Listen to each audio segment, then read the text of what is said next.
அன்பார்ந்த நேயர்களே, வாருங்கள். இன்னைக்கு தினமும் மனமும் நிகழ்ச்சியில உங்களுக்கு ரவையில காஞ்சிபுரம் இட்லி பண்ணி காமிக்க போறேன். அதுக்கு ரவை இத பாருங்க, இந்த டம்ளர்ல 2 டம்ளர் ரவை எடுத்துட்டு இருக்கேன். எவ்வளவு ரவை 2 டம்ளர் எடுத்துட்டு இருக்கேன் இல்லையா, இதுல அரைக்கி உளுத்தம்பருப்பு போடும் ஊற வச்சிருக்கேன். இப்ப ரவை அப்படியே இருக்கட்டும், ஒன்னும் பண்ண வேண்டாம். இந்த உளுத்தம்பருப்பு 1 மணி நேரத்துக்கு மேல ஊறணும். ஊறின அப்புறம் அது என்ன பண்றதுங்கறத நான் காமிச்சேன். உளுத்தம்பருப்பு நல்லா ஊறிட்டு இப்ப இதை மிக்சியில அரைக்கணும். அரைக்கும் போது தண்ணிய நல்லா வடிய போட்டுட்டு மிக்சியில போட்டு கொரகொரன்னு அரைக்கணும். நல்லா நம்ம வடைக்கு அதுக்கெல்லாம் அரைக்கிற மாதிரி அரைக்க கூடாது.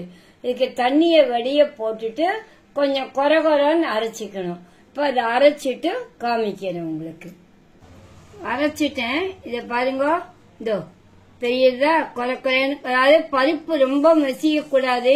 இப்படி பண்ணும்போது பருப்பு கைக்கு தெரியணும். அந்த மாதிரி கொரகொரன்னு அரைக்கணும். இந்த எப்பவுமே காஞ்சிபுரம் இட்லிக்கு ரொம்ப நைஸா அரைக்க கூடாது, கொரகொரன்னு தான் அரைச்சி கலக்கணும்.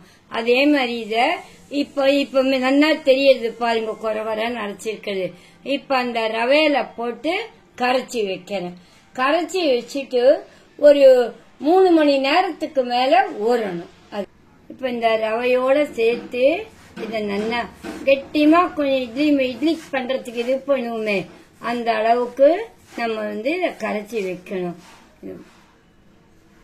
கொஞ்சம் கொஞ்சமா தண்ணிய நிறைய கொட்டாதீங்க, அப்புறம் இதுவா போயிட்டானா கஷ்டம். அதனால கொஞ்சம் தண்ணி கொட்டி நல்லா, இது என்ன ரவையும் ஊறினாதான் இட்லி நல்லா வரும். அதனால்தான் இத நல்லா இது பண்ணணும். அப்ப கரைக்க கரைக்க கொஞ்சம் இதுவா நல்லா ரவையும் சேர்ந்து ஊறிட்டானா உங்களுக்கு நல்லா இருக்கும். ஆனா குறைஞ்சது ஒரு 3 மணி நேரம் ஆனாலும் ஊறினாதான் நல்லா இருக்கும். மாவும் கொஞ்சம் புளிப்பு தன்மை வரும், ரவையும் நல்லா மெத்து ஆகும் ஊறினா. கொஞ்சம் தண்ணி கொட்டி இத கரைக்கிறேன். அப்புறம் உங்களுக்கு நல்லா ஊறினப்புறம் வேணும்னா நீங்க கொஞ்சம் தண்ணி கொட்டிக்கலாம். அது எப்படி ஊறி எப்படி கெட்டிமா இருந்தாதான் இட்லி நல்லா வரும். பாக்கிறதுக்கும் நல்லா இருக்கும், உதுத்து சாப்பிடுறதுக்கும் உங்களுக்கு நல்லா இருக்கும். இந்த ரவை இட்லி ஏன் உங்களுக்கு இது பண்றேன்னா, இப்ப எல்லாருக்கும் ஓட்டம் ஓடிண்டே இருக்கா. எல்லாரும் ஆபீஸ்க்கு நேரம் ஆச்சு, சிலதெல்லாம் பண்ண முடியறது இல்ல. இதெல்லாம் ரொம்ப சுலுவு. இது ரவை காத்தால கரைச்சி வச்சுட்டு போனோமா, சாயங்காலம் பண்ணிக்கலாம். அதே மாதிரி ராத்திரி பண்ணமா காத்தால பண்ணிக்கலாம். ரொம்ப ஈஸி. அதனால்தான் சொல்றேன். இன்னும் கொஞ்சம் ஜலம் கொட்டினா போறோம், ஏன்னா அது ஊறுறது. பாருங்க எப்படி. இப்ப இந்த இட்லி மாவு பழத்து கரைச்சி வச்சுட்டுனா, ஆமா இது நல்லா ஊறட்டும். இது ஊறினதுக்கு அப்புறம் நான் என்ன பண்ணணுங்கிறத உங்களுக்கு சொல்றேன். இந்த மாவு பாருங்க, இதை எப்படி பக்குவமா இருக்கு. நல்லா மாவு அரைச்ச உடனே உப்பு போட்டுருங்க. அப்பதான் உங்களுக்கு உப்பு போட்டா கொஞ்சம் பொங்கும், அதுக்கோசரம். இப்ப இதுல என்னென்ன சேர்க்கணும்னு சொல்றேன். இதோ மிளகு பொடி 1 ஸ்பூன் மிளகு பொடி, இதோ சீரகப்பொடி 1 ஸ்பூன், அதுக்கப்புறம் சுக்கு பொடி 1 ஸ்பூன், அதுக்கப்புறம் இதோ பெருங்காயம் சேர்த்திருக்க. இதை இப்ப நல்லா சேர்த்து கலக்கணும். கலக்கிட்டு நல்லா, அப்பதான் ஒண்ணுக்கு இது இல்லாம நல்லா வரும். ஆமா, மாவு பாருங்க, எடுத்தா இந்த பக்குவத்துல இருக்கணும். அதுதான் உங்களுக்கு. இப்ப நல்லா இது பண்ணிட்டு இந்த சுக்கு மிளகு இதெல்லாம் போட்டதுக்கு அப்புறம் நல்லா ஒரு 1/2 மணி ஆனாலும் ஊறணும். அப்பதான் இந்த சுக்கு காரம் இந்த மிளகு காரம் எல்லாம் அதுல ஏறும் உங்களுக்கு நல்லா. இப்போ இதோ எண்ணெயும் நெய்யும் கலந்து வச்சுட்டு இருக்கேன். ஆமா, எண்ணெய் 4 ஸ்பூன், நெய் 4 ஸ்பூன். இப்ப இதையும் நல்லா குத்தி உங்களுக்கு கலந்து வச்சிடணும். எல்லாமே சேர்ந்து நல்லா கலரி ஒரு அரை மணி இருக்கட்டும். அதுக்கப்புறமா நம்ம இந்த இட்லி நம்ம எப்படி பண்றது அப்படிங்கறத பண்ணி காமிக்கிறேன். கறிவேப்பிலை அலம்பி வச்சுட்டு இருக்கேன். அந்த கறிவேப்பிலையும் அதுல போட்டு கலரி மூடி வச்சுடலாம். எல்லாம் ஊறி ஊறி நல்ல வாசனையா இருக்கும். மாவு பக்குவமா உங்களுக்கு ரெடி ஆயிடுச்சு. இப்ப டம்ளர் 2 டபரா ஆச்சு. எந்த ஷேப்னாலும் எடுத்துக்கலாம். டம்ளர்ல வைக்கும் போது அழகா ஒரு இலைய போட்டு வச்சிங்கன்னா அது அழகா வரும் பாக்கிறதுக்கு. இந்த கொஞ்சம் நெய் இத பாருங்க, இந்த நெய்ய சுத்தி தடவிடுங்க. அப்பதான் எடுக்கிறதுக்கு கரெக்டா வரும் நம்ம வைக்கிற பாத்திரத்துக்கு. அதனால இத நெய் தடவிட்டேன். இப்போ நீங்க இப்ப ஃபர்ஸ்ட் நான் இந்த இலை போட்டு வச்சிருக்கேன் பாருங்க. இதுல வாழை இலை போடலாம், மந்தார இலை போடலாம். அரைக்கு குத்துங்கோ. அரைக்கு மேல நீங்க மாவு குத்தக்கூடாது. அரைக்கு குத்தினாலே அது புஷ்ஷுன்னு வரும். அதனால அரைக்கு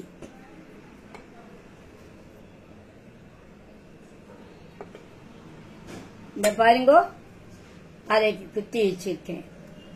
எல்லாத்தையும் குத்திட்டு அப்புறம் குக்கர் வைக்கிறேன் நான். அடுத்தது இதலையும் ஆனா புஷ்ஷுன்னு பொங்கி எடுக்கிறதுக்கு கரெக்டா இருக்கும், ஃபுல்லா குத்தாம இருந்தா. அதே மாதிரி இந்த பாத்திரத்திலையும் அரைக்கு குத்துங்க நன்னா. ஒரு 2 கரண்டி அல்லது 2.5 கரண்டி போதும்.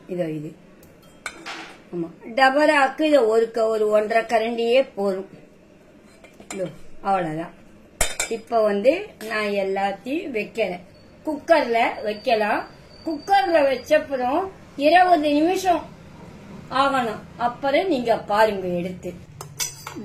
எல்லாமே டம்ளர்ல வச்சாலும் வைக்கலாம், நல்லா இருக்கும் பாக்கிறதுக்கு.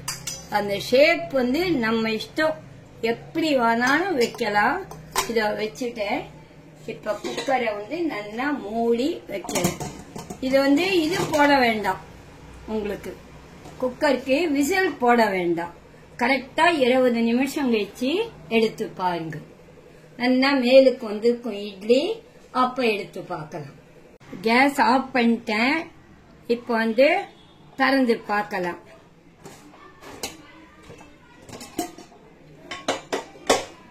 பாருங்க, இப்போ ஒன்னொன்னா எடுக்கிறேன் நான். எடுத்துட்டு இத கவுக்கிறேன் பாருங்க. இது இலையோட இருக்கிறதுனால ஈஸியா வரும் சுடுறது. அதனால எனக்கு செட்டுன்னு எடுக்க வரல. வர இருங்க.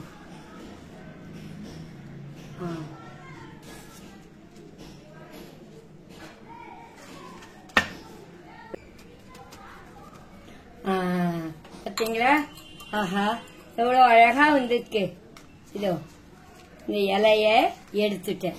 இப்போ அதே மாதிரி இப்ப டபரால இருக்கிறதையும் எடுத்து காமிக்கிறேன் நான். எடுத்து அதையுமே கொஞ்சம் பொறுமையா நம்ம கவுக்கணும். சுடுறது, அதனால என்னால தொட முடியல. அது இதுவும் உங்களுக்கு இதோ அழகா வந்துருச்சு. இப்ப இந்த மாதிரி டபரால வச்சிருக்கேன் இல்லையா, நெய் குத்திருக்க. அது உங்களுக்கு கவுருங்க. வரலன்னா இத பாருங்க, ஸ்பூன்ல இப்படி இது பண்ணிட்டு பண்ணீங்கன்னா வந்துடும். இது இப்ப பாருங்க எப்படி வந்திருக்கு பாருங்க. அழகா எப்படி இந்த இதுக்கு பேரே குடல் இட்லின்னு சொல்லுவா. காஞ்சிபுரம் இட்லி அரிசியில எப்படி வருமோ அதே மாதிரியே இது வந்திருக்கு. இந்த இட்லியும் என்ன ஒட்டாத வந்திருக்கு பாருங்க. கைக்கு பண்ணா கூட அதுதான் நல்லா வெந்திருக்கு அப்படின்னுட்டு இது. இப்ப இந்த இட்லிக்கு மிளகாப்பொடி நல்லா இருக்கும் தொட்டுண்டா. அதுக்கு இந்த மிளகாப்பொடி தான் காம்பினேஷன். இந்த இட்லிக்கு தொட்டுக்கிறதுக்கு மிளகாப்பொடி தான் நல்லா இருக்கும். நீங்க இந்த டபரால குத்தி வைக்கிறத விட டம்ளர்ல இலை போட்டு குத்தி வச்சீங்கன்னா இந்த மாதிரி அழகா வரும். சரி இலை இல்ல, நீங்க எங்கேயோ வெளியூர்ல இருக்கீங்க அப்படின்னா அப்ப நீங்க பின்னையும் கொஞ்சம் எண்ணெயோ நெய்யோ அந்த டபரால தடவிட்டு வச்சீங்களான்னா ஒட்டாத வரும் நல்லா. அப்படியும் இல்ல உங்களுக்கு இது சாதாரணமா இட்லி தட்டுல குத்தி இட்லியா கூட பண்ணி சாப்பிடலாம். டேஸ்ட் தான் முக்கியம். அவ்வளவு டேஸ்டா இருக்கும்.